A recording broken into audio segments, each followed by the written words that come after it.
Well, hello friends and welcome back. I've got kind of a weird camera setup today, but this is my first time touching the console after our tour. So I do have another tour with Spirit of the Bear coming up. It's a quick little weekend run, but we're doing House of Blues and City Wineries for 3 shows. So I do want to see if I can use the console. So one of the videos that I've been meaning to do is to take this console from Dead and Dark. This is factory reset on this thing, and make it how I would normally set my show file up. So if you look, everything on the console here, this is factory stock. I don't have anything routed. I don't have any effects. I don't have anything running.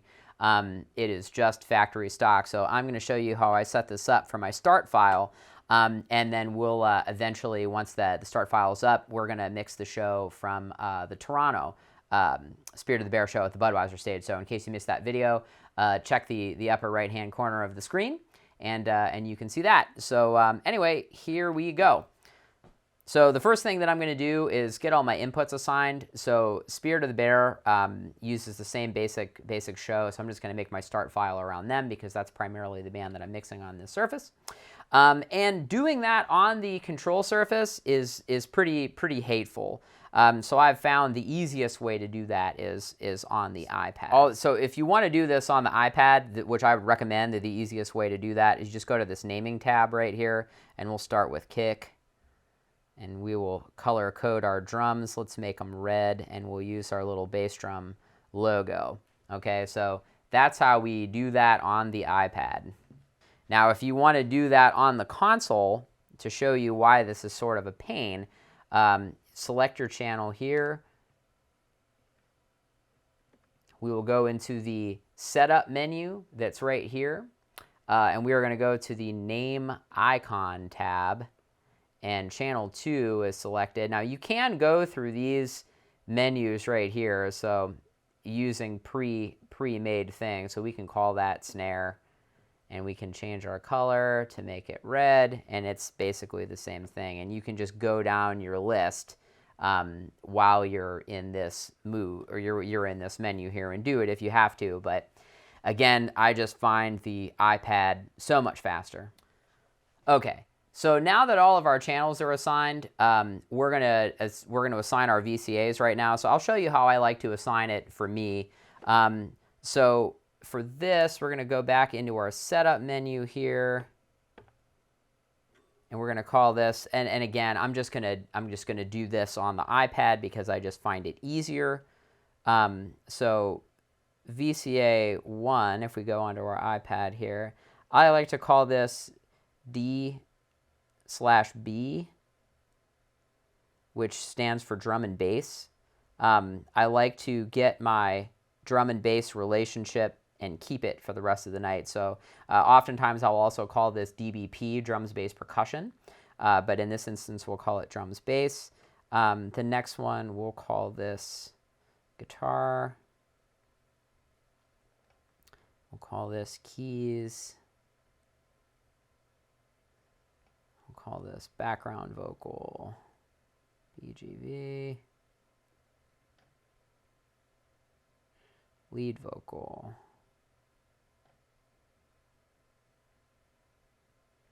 We'll call this drum verb, D.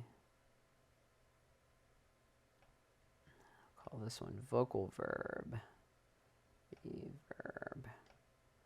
And this one we'll call delay. Okay, so basically the idea of setting up your show is you don't want to be going through a million channels looking for things. These are very logical groups. So the input section of this particular show, where this Spirit of the Bear show is 22 channels. Basic kick drum, kick, snare, rack 1, floor tom, overhead left, overhead right, hi-hat. He's running an SPD pad, and he's also a singer. Bass guitar, we run 2 guitar lines, guitar amp and guitar DI. I very rarely ever use guitar DI in front of house. That's mostly just to hit the recorder. So since we're taking the guitar in mono, If I take a clean guitar pre-pedal board, if we're doing something in post-production, I can reamp it and make it stereo. There's 3 keyboards in this band. There's a Nord and 2 Prophets. So Dan, our keyboard player, runs a stack of keyboards. That's shown here. If we get out of this and go to our keys layer, the different colors are, so our Dan's keyboards are purple, and when we go to our next layer, Ethan's keyboards are blue, so everything is a different color. I don't really care so much about color coding. It doesn't really bug me. Once I know where the show is, I know where everything is. But anyway, so for logical grouping here, this is my drum and bass group, this is my guitar, so this is all of the drum and bass inputs, which on most shows is going to be the variety of your, or the majority of your inputs. Your guitar inputs, so this is my 6 key lines, 2 guitar lines, 6 key lines, my 2 background vocal lines, my lead vocal line. I do like to keep my lead singer on a fader all the time. And then these are my verbs, my drum verb, my vocal verb, and my delay. Delay is not really a verb, but you get my effects. There you go. So the idea with this is I basically will keep my hands on the VCAs like this. So, you know, your drums are pretty much going to be set from song to song. You're going to probably split the difference between guitars and keys. My background vocals are usually consistent, but I like to definitely have my lead vocals and my effects on my hands at all times, so that at the end of the song I can take this down, because I don't really like to mix with scenes. The scenes on my console are basically a band. Whatever band I'm mixing, I make a scene, and then I just sort of memorize the show. I don't do anything effect-wise that is really crazy. Once I get a drum verb sound, I usually set it so that at a low level like that, it's nice and in the background, and if we go up there, it sounds like the 80s. And the same thing goes with my vocal verb and my delay. So I don't really like to change the effect types per song. I don't find that I really need to. I can get pretty much whatever I need out of that. But anyway, these are my basic groups. Now, the one thing where the console is a lot faster than the iPad is assigning your VCAs. So all you really need to do that is hold your select key down, and we're going to say kick, snare, hat, tom 1, floor tom, overhead hat, overhead ride, SPD left, SPD right, and that's in my my VCA now. Now, one of the cool things that the M32 does is it does give you a spill. So when you select like this, it does spill your VCAs down so you can see that everything is assigned correctly. So all you have to do to take it out of that spill is just select. So, all right, let's do our guitars. We'll hold this down, guitar 1, guitar 2, our keys, Nord. And you don't have to hold it down per layer, which is cool. So if we want to check our work here, we can, ooh, that is a bad patch. I can see that my guitar has more than one thing in it. So that was a quick way to do that. I certainly didn't mean to make that mistake. Let's get Ethan in there. Okay, so if we go back to our keys, there's all my 6 key lines. And if we go to our background vocal, drum vocal, key vocal, that's in there. Lead vocal is just James. And then we can go back and check our work. So lead vocal, just James. Background vocal is Jamie and Dan. Now, I find that when I look at other engineers' show files, this is a very simple thing that a lot of people will mess up. If you've got things double assigned to a VCA, or if you're working from somebody's start file, that can really mess with you during a show if you think it's down and it's really up. I mean, so obviously, I would say double check on your layers that all of your effects or your VCAs are clean. There isn't anything weird that's double patched because, I mean, again, you're mixing your whole show from your VCA. So let's patch our effects. So all we'll do here is just hit our effects returns. And we haven't assigned these yet, so let's assign them. Well, actually, let's just assign them in here. So my effects 1 and 2 are going to be my drum verb. My effects 3, 4 are going to be my vocal. My effect 5, 6 are going to be my delay, and then my pitch will be 7, 8 for effects. So going in here to name this, again, I'm going to do this on the iPad just because it's easier. Yes. So the other thing that I've assigned is a God mic. So here is my God mic. This will allow me to dial all of my effects in really quick. So my effects 1 slot. So the first thing I'm going to do is go to my God mic, and in our sends right here, well, actually, let's make sure that this is good. So on our sends, I'm going to go to this page. We're going to call FX1 naming. We're going to call this D verb. D verb, V verb. Delay. Pitch. Okay, now what I just did there is, if we're looking at our iPad app right here, these are our effects returns, okay? Our sends are buses 13, 14, 15, and 16. So by naming them in here, when we go to our channel here, our sends make sense. This says D verb, V verb, delay, and pitch. We want to send our effects post-fader, or at least that's how I like to send mine. I don't know why you would send yours pre-fader unless there's some crazy thing in the show where you only want the wet signal. As our gain on our channel increases, we want to hit our effects bus harder, so post-fader. So if the fader is all the way down, the reverb will adjust accordingly. If you have it in pre-fader, you could run the risk of running basically 100% wet effect all the time, which is not great. So in our effects tab here, we're going to go to my talkback channel, and we're going to bring all of our effects to Unity. And for those of you not familiar with Unity, that is 0. And we're going to go into our effects tab at the top. And what we're going to do is, and this is where we select our effects. So drum verb, I usually use a plate. We'll call that rich plate.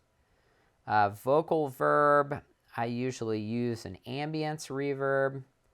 Delay, just the standard stereo delay. And pitch, I like to use, what the heck is this thing called? Dual pitch.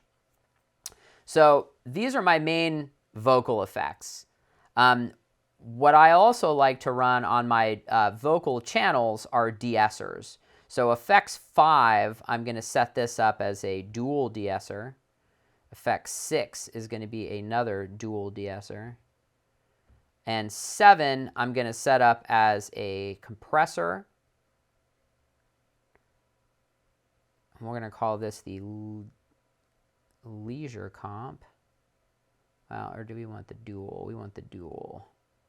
The dual leisure comp. This is an LA2A emulation here. And I'm eventually going to set up a vocal bus. And 8, I'm just going to leave open. We might get crazy. I don't know. Let's leave it alone. We're just going to keep this basic. Okay, so this is eventually going to be set up for my vocal bus compression. So let's make sure that everything is assigned now. So let's take our effects returns here. And did we assign these? We did. Okay, so let's assign our buttons here. I'm going to take button 8, and I'm going to call that my tap delay.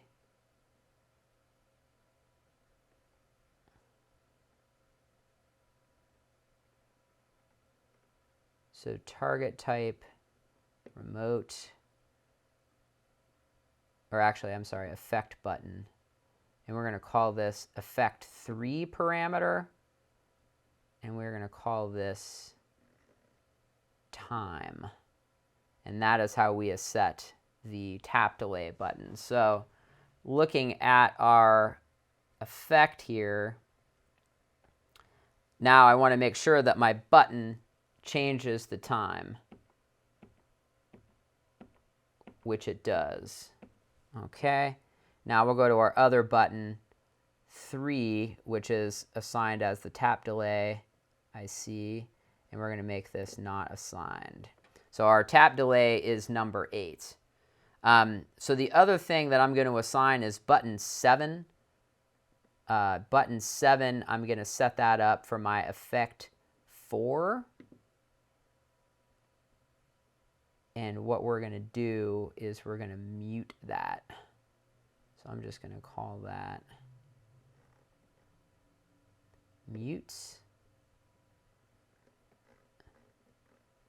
And we're going to call that effect return 4 left. Actually, let's see. What do we want to call that? Oh, we'll mute it at the mix bus. Okay. So that's mix bus 16. Okay, so when we hit 7, do we mute? And we do. Right on our iPad, we're looking there. So because I'm out of DCAs, I'm going to assign 7 as my mute for my pitch. So while I'm mixing the show, ooh, there's the effects. So while I'm mixing the show, I can, when the singer is talking or anybody is talking, I can bring these faders down and I can hit 7, and that makes sure that all of my channels are, or all my effects channels are muted. If I had one more fader, I could do it there, but if not, we just assign our assignable keys. The next thing that I want to do is set my mute groups. So I generally make button 1 my master mute group. So while we're in this, let's assign this button 1, mute.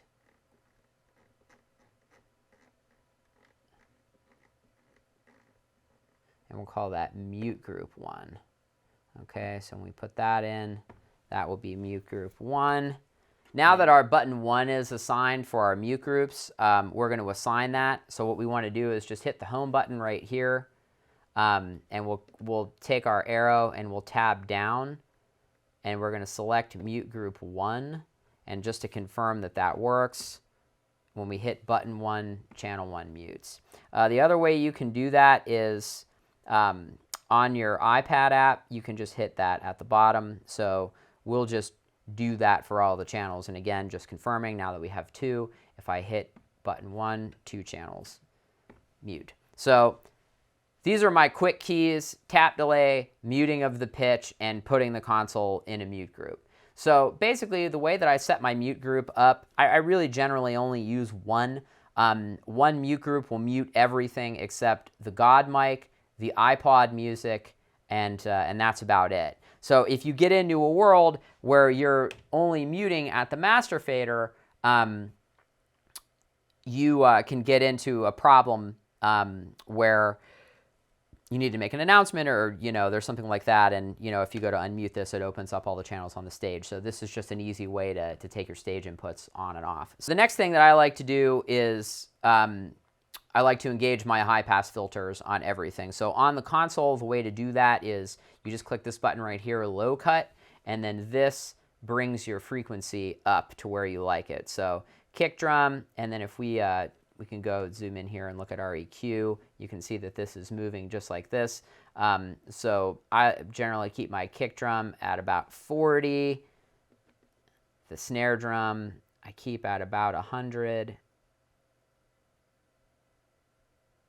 And then if you want to do that on the channel or on the iPad, just in your master view here, your config, you just hit low cut and you just bring this up like that. So hi-hat, I like to keep at 200-ish. Of course, me trying to do this on camera is a pain.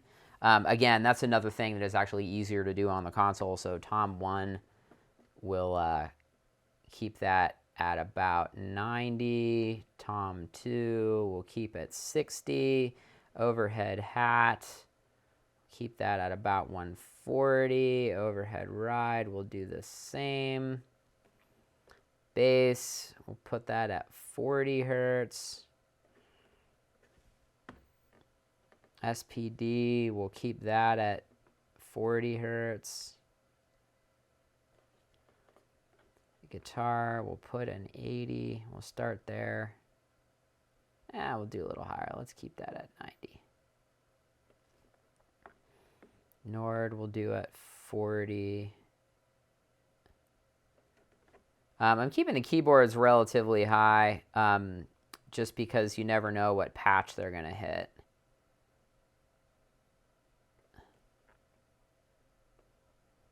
They're doing some sub-bass thing, if you're too high on it because you think it's a piano sound, you can get yourself into trouble. And what I should have done, which is I'm sure you're probably thinking, is linked these channels. Vocals, I'm going to get ready for the groans. I high pass them at 200 live. I know. Let me begin the onslaught. Okay, now the other thing, let's go back and link some stuff.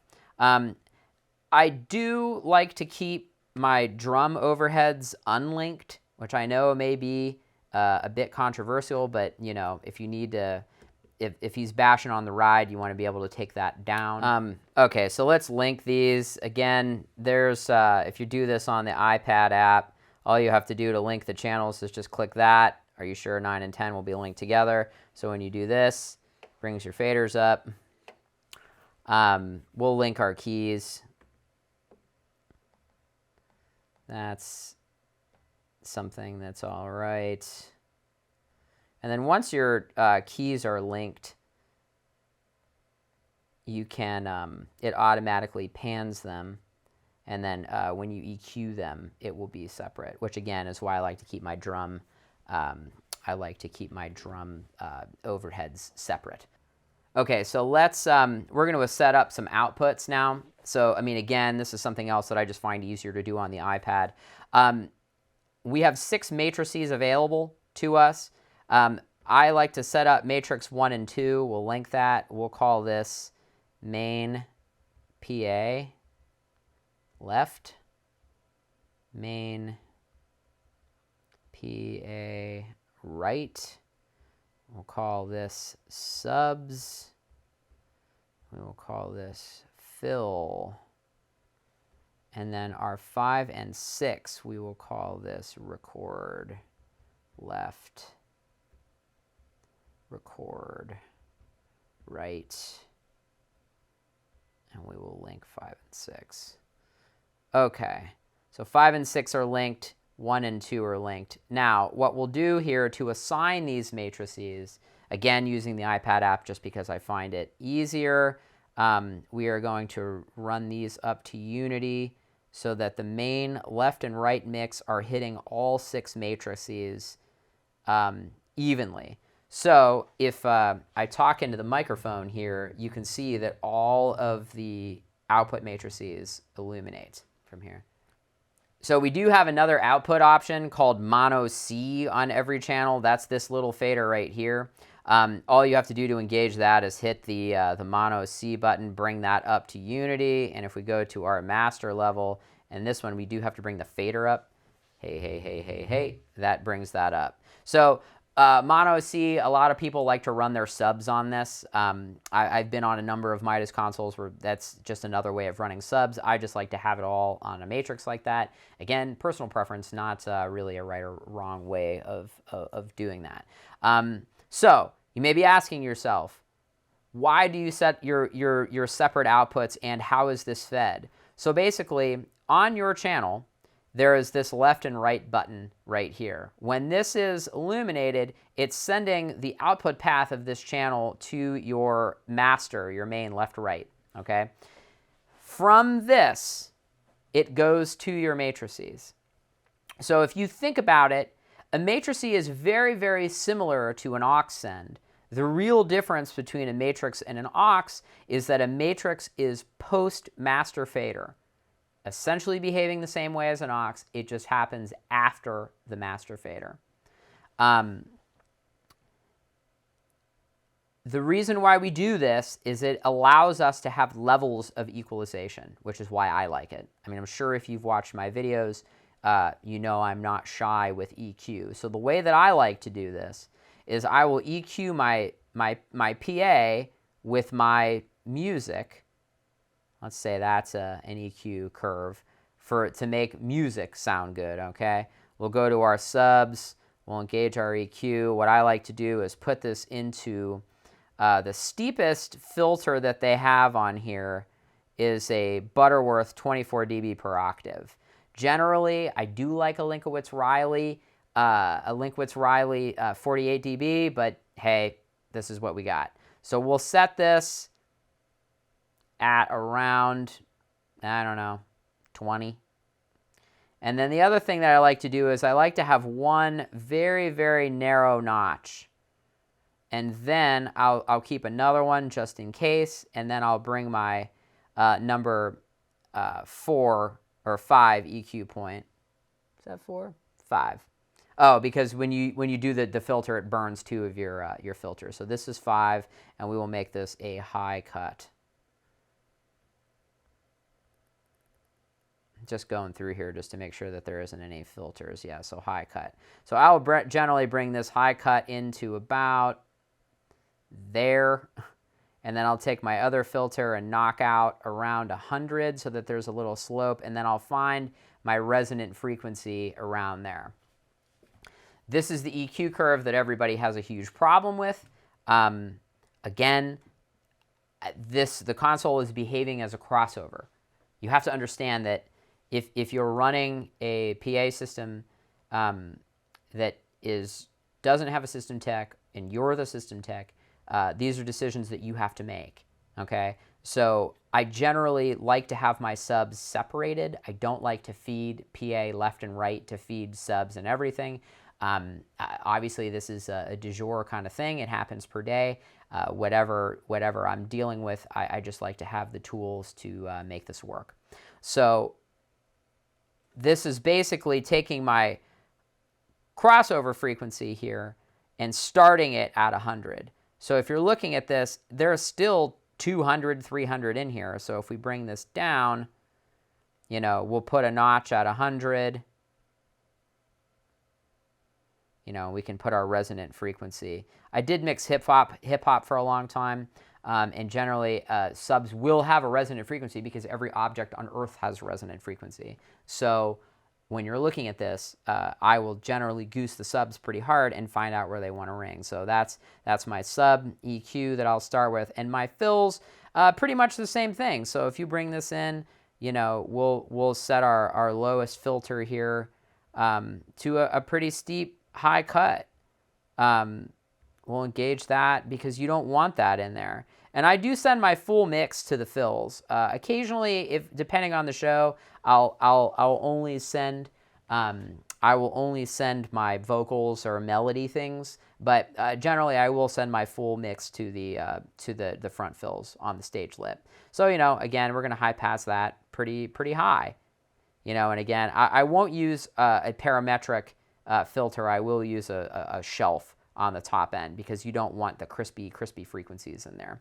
And going back to our main output, this will allow me to ring the PA out. So I'll keep all my notches super narrow here. I'll move that one to a parametric instead of a shelf.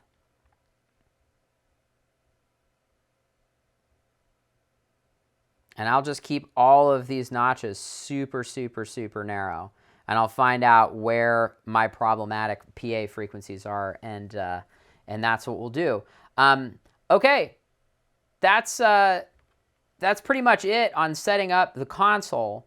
One piece of advice that I will give you, I should say before we leave, is I didn't set this console up with a stage box. This is just the console. If you are setting this up with a stage box, I would argue that you should have your matricy outputs and your recorder outputs both locally at front of house and also on the stage. Every venue that you go to, you don't know how you're going to have to drive the PA. So having them locally, if it's a bigger show and your system tech is also at front of house, they're going to want you to drive the show from front of house. If it's a smaller show where you're just getting stacks and racks, or it's a bar gig or something like that, chances are you're going to have to drive it from the stage. So when you set your console up, have your matrix outputs duplicated at front of house and also on the stage. Thanks for stopping by. I hope this helps. Please ask me any questions that you may encounter. On the next video, I'm just going to mix the show starting with this file. Thanks for stopping by. See ya.